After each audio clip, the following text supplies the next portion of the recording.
Hi friends, భూమిపై ప్రాచీన జీవం ఆనవాళ్లు సాధారణంగా శాస్త్రవేత్తలు ఊహించే ప్రదేశాల్లోనే దొరుకుతాయి. కానీ తాజాగా మొరాకోలో జరిగిన ఒక ఆవిష్కరణ వారిని ఆశ్చర్యానికి గురిచేసింది.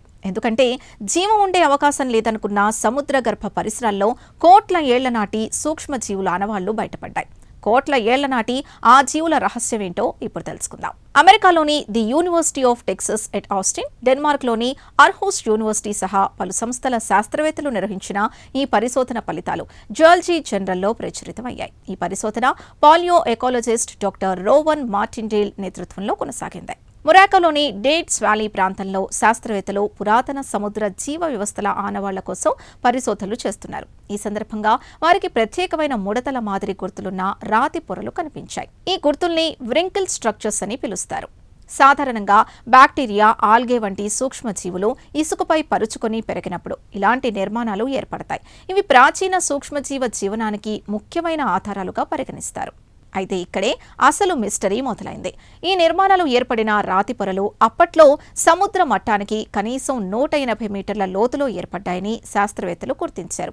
అంత లోతులో సూర్యకాంతి చేరదు. కాబట్టి కాంతిపై ఆధారపడి జీవించే ఆల్గే వంటి జీవులు అక్కడుండే అవకాశం లేదు.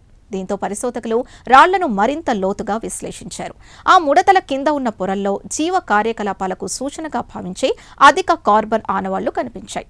అలాగే ఆధునిక సముద్ర గర్భ పరిశోధనల్లో కూడా సూర్యకాంతి లేకుండానే జీవించే కొన్ని బ్యాక్టీరియా సమూహాలున్నట్లు గుర్తించారు. ఈ ఆధారాలన్నింటినీ పరిశీలించిన తర్వాత సూర్యకాంతిపై ఆధారపడని కెమోసింథటిక్ బ్యాక్టీరియా అనే సూక్ష్మజీవులే ఈ నిర్మాణాల్ని సృష్టించి ఉండవచ్చని శాస్త్రవేత్తలు తేల్చారు. ఇవి కాంతి ద్వారా కాకుండా రసాయన చర్యల ద్వారా శక్తిని పొందుతూ జీవిస్తాయి. చూశారుగా, జీవం ఆనవాళ్లు కేవలం సూర్యకాంతి చేరే ప్రాంతాల్లోనే దొరుకుతాయనే అభిప్రాయాన్ని ఈ పరిశోధన సవాల్ చేస్తోంది. సముద్ర గర్భంలోని చీకటి ప్రాంతాల్లో కూడా కోట్ల ఏళ్ల క్రితం సూక్ష్మజీవ సమూహాలు అభివృద్ధి చెంది ఉండవచ్చని ఇది సూచిస్తోంది. భూమిపై జీవ పరిణామ చరిత్రను మరింత లోతుగా అర్థం చేసుకోవడానికి ఈ పరిశోధన ఉపయోగపడుతుందని శాస్త్రవేత్తలు చెబుతున్నారు. ఈ ప్రత్యేక కథనంపై మీ అభిప్రాయాన్ని కమెంట్స్ ద్వారా తెలపండి. వీడియో నచ్చితే లైక్ చేసి ఛానల్ని సబ్స్క్రైబ్ చేసుకోండి.